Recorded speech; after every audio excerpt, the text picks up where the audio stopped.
The single-motor variants come standard with rear-wheel drive, and are powered by a 248 horsepower electric motor.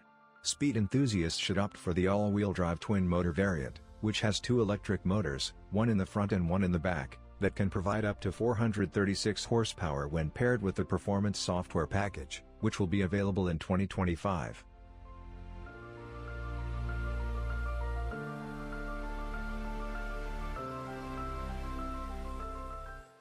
The EC40 will drive similarly to its X-Squareback sibling.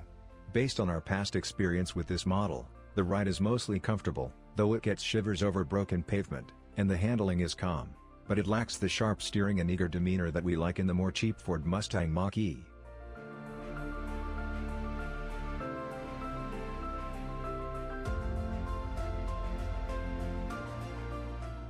A 79.0 kWh battery pack is standard in single-motor variants, and is rated for up to 297 miles of driving.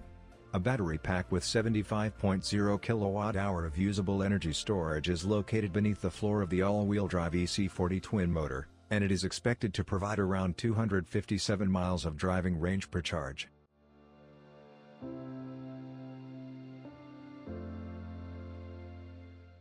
The twin-motor EC40, like its EX40 siblings, may be upgraded with the Performance Software Pack, which includes a performance drive mode that increases overall maximum power by 25 kilowatts to 325 kilowatts and changes the accelerator mapping for faster response.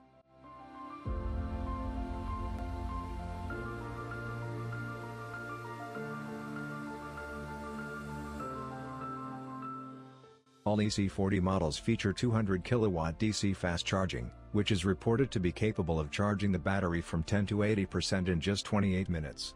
If you want to charge the EC40 at home, you can use a 110-volt or 220-volt outlet, but charging periods will be slower. On our 75-mile-per-hour highway fuel economy route, we found a highway range of 200 miles.